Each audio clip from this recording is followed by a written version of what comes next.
தற்போது கிடைக்கப்பட்டிருக்கக்கூடிய முக்கிய செய்தி, நேற்று இரவிலிருந்து வெளியாகி வரக்கூடிய மத்திய அரசினுடைய நடவடிக்கைகள், அறிவிப்புகள் எல்லாம் ஒரே விஷயத்தை காட்டுகிறது. ஏன்னா இன்று மதியத்திலிருந்து அடுத்தடுத்த அறிவிப்புகள், நடவடிக்கைகள் போருக்கு இந்தியா தயாராகிறதா அப்படின்றத காட்டுகிறது. போர் வருகிறது அப்படின்னா அதற்கு சில சமிக்கைகள், சில நகர்வுகள் இருக்கும். அந்த நகர்வுகள் அப்படியே வெளிப்படையாக வந்து கொண்டிருக்கிறது. முதல்ல உள்ள இருக்கக்கூடிய கட்சிகள், அதாவது நாட்டில் இருக்கக்கூடிய அனைத்து கட்சிகளுடைய ஆதரவை பெறுவார்கள். அதற்காக இன்னைக்கு ராஜ்நாத் சிங் தலைமையில் அனைத்து கட்சி கூட்டம் நடக்கிறது. பொதுவாக தேசம் சார்ந்த, தேச பாதுகாப்பு சார்ந்த விஷயங்கள்ல கட்சிகள் எல்லாம் ஒருமித்த குரல் கொடுக்கும்.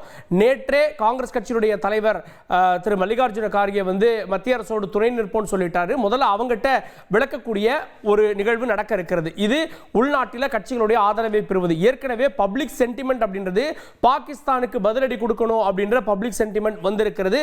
அது மக்கள் மத்தியில் இருக்கக்கூடிய ஆதரவை பெற்றிருக்கிறது. மூன்றாவதாக போருக்கான சமிக்கையாக பாகிஸ்தானியர்கள் இந்தியாவிலிருந்து அவங்க வெளியேறணும் அப்படின்றது, அவர்கள் வருவதை தடுப்பது, விசாவை நிறுத்துவது, அந்த நடவடிக்கைகளை நேற்றே எடுத்து 2 நாட்கள் அவங்களுக்கு 48 மணி நேரம் அப்படின்னு கெடு விதித்து அவர்கள் வெளியேறணும்னு சொல்லப்பட்டிருக்கிறது. பாகிஸ்தானோடு தூதரக உறவுகளையும் நிறுத்துவதற்கான நடவடிக்கையாக பாதி பேரை வெளியேற்றக்கூடிய நடவடிக்கைகள் தொடங்கி இருக்கிறது. குறிப்பாக வந்து இந்த வார் ஃபீல்டில் இருக்கக்கூடிய அதிகாரிகள் அவங்களும் சிலர் கூட தூதரக விஷயங்களில் இருப்பாங்க.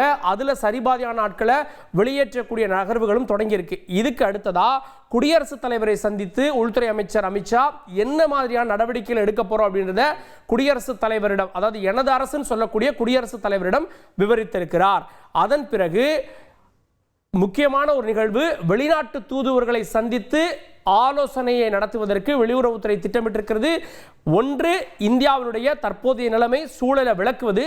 நாளைக்கு போர் ஏற்பட்டா எந்த காரணத்திற்காக இந்த போர் ஏற்பட்டது அல்லது எந்த காரணத்துக்காக இந்த தாக்குதல் ஏற்பட்டதுன்னு இந்த தூதுவர்கள் மூலமாக அந்த நாடுகளுடைய ஆதரவை ஐநா சபையில் பெறுவது அப்படின்ற நகர்வுகள், இதற்கு மத்தியில் தான் இந்தியா ஏவுகணை சோதனையையும் நடத்தி இருக்கிறது.